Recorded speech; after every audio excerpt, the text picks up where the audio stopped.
Students, पिछले lecture में हमने बात की Faraday's first law of electrolysis की। अब हम लेने जा रहे हैं Faraday's second law of electrolysis. तो इसका स्टेटमेंट क्या है?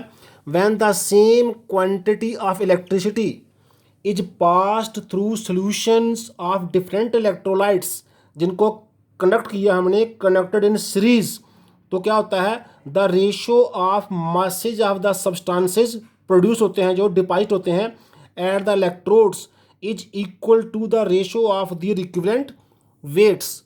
तो जब हम दो डिफरेंट इलेक्ट्रोलाइट्स को सीरीज में कंडक्ट करके उनका इलेक्ट्रोलिसिस करवाते हैं और दोनों में same quantity of electric current flow करते हैं, तो जो उनके मासेस की रेशो आती है डिपॉजिट होने की या लिबरेट होने की, वही रेशो उनके इक्विवेलेंट वेट की भी आती है। ये स्टेटमेंट है फैराडे के सेकंड लॉ ऑफ इलेक्ट्रोलिसिस का। फॉर एग्जांपल, हमने बच्चे दो डिफरेंट इलेक्ट्रोलाइट्स लिए हैं, एक सिल्वर नाइट्रेट का एक्व सोल्यूशन लिया है और एक कॉपर सल्फेट का एक्व सोल्यूशन लिया है, और दोनों को हमने सीरीज में कंडक्ट किया है। तो एज पर सेकंड लॉ क्या होगा? Mass of the silver deposited का रेशो जब करेंगे mass of the copper deposited के साथ, वो इक्वल होगा equivalent weight of silver deposited to equivalent weight of copper deposited. तो mass of silver upon mass of copper equal to equivalent weight of silver upon equivalent weight of copper. This is the example for second law of Faraday.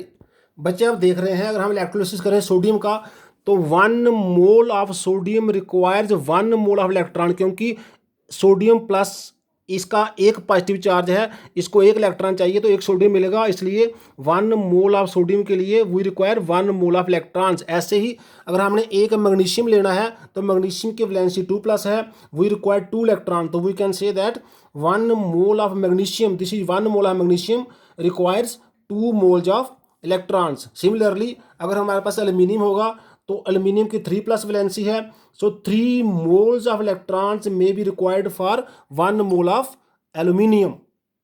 अब हम देखते हैं the charge carried by 1 mole of electron कितना होता है। वो कितना होगा? चार्ज ऑफ 1 इलेक्ट्रॉन जितना होगा उसको हम मल्टीप्लाई करेंगे 1 मोल की वैल्यू जो होता है Avogadro number, means charge of 1 electron है 1.6021 इंटू 10 की पावर -19 कूलम, और उसको मल्टीप्लाई कर दिया हमने 6.022 इंटू 10 की पावर 23 एवोगाड्रो नंबर के साथ।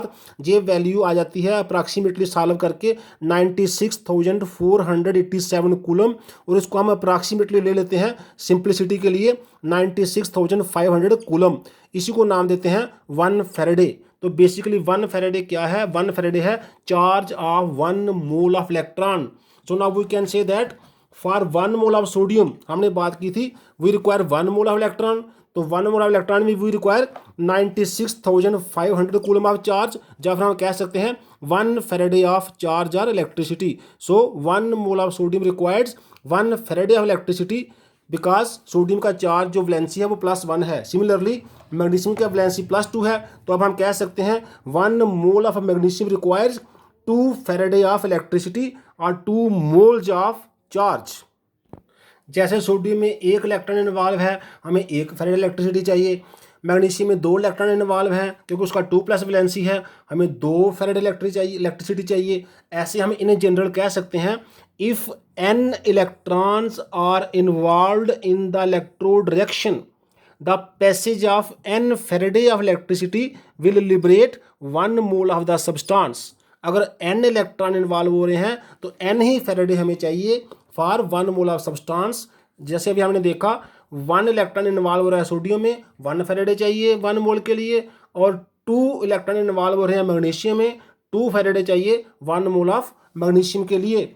तो in terms of gram equivalent हम कह सकते हैं 1 Faraday of electricity deposits 1 gram equivalent of the substance.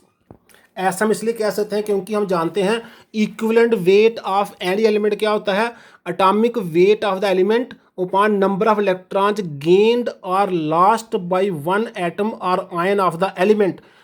किसी एलिमेंट का जो एटॉमिक वेट कितना है उसको डिवाइड करते हैं उसने कितने इलेक्ट्रॉन लूज या गेन किए हैं ड्यूरिंग इलेक्ट्रोलिसिस। जैसे हमने देखा इक्विवेलेंट वेट ऑफ सोडियम उसका एटॉमिक वेट तो 23 है, वो एक इलेक्ट्रॉन इन्वॉल्व करता है, उसको 1 से डिवाइड किया 23 आ गया। तो सोडियम का इक्विवेलेंट वेट और एटॉमिक वेट सेम है। लेकिन अगर मैग्नीशियम की बात करें तो मैग्नीशियम में उसका 24 जो है एटॉमिक वेट है, लेकिन उसमें 2 इलेक्ट्रॉन इन्वॉल्व होते हैं एक से मैग्नीशियम के लिए इलेक्ट्रोलिसिस में, तो उसको 2 से डिवाइड किया वो 12 आ गया। सो इनका इक्विवेलेंट वेट और एटॉमिक वेट सेम नहीं है।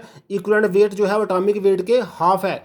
ऐसे अगर एल्यूमिनियम की बात करेंगे तो उसमें 3 इलेक्ट्रॉन इन्वॉल्व होते हैं, तो हमें एल्यूमिनियम के एटॉमिक वेट 27 को 3 से डिवाइड करना पड़ेगा, जो 9 आएगा। तो एल्यूमिनियम के लिए इक्विवेलेंट वेट 9 हो जाएगा, 1/3 हो जाएगा ऑफ द एटॉमिक वेट। इसलिए हम कह सकते हैं 1 Faraday of produces 1 gram equivalent of sodium means 23 grams, लेकिन 1 Faraday of electricity produces 1 gram equivalent of magnesium, लेकिन वो 24 नहीं होगा, वो 12 ग्राम होगा, वो 1 मोल के हाफ होगा। हम इस लॉ से इंपॉर्टेंट कंक्लूजन निकाल सकते हैं। तो कंक्लूजन क्या है?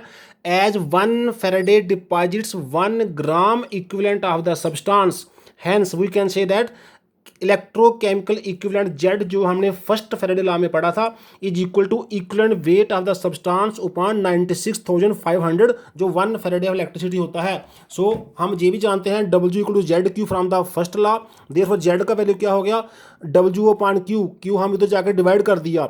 Therefore knowing the weight of the substance deposited जो कि W ग्राम है on passing definite quantity of electricity जो कि Q कूलम है, the equivalent weight can be calculated as equivalent weight. हमने जहाँ से क्या किया इक्विवेलेंट वेट हम इधर इसको इधर ट्रांसफर कर दिया, तो ये हो गया equivalent weight equal to z into 96,500।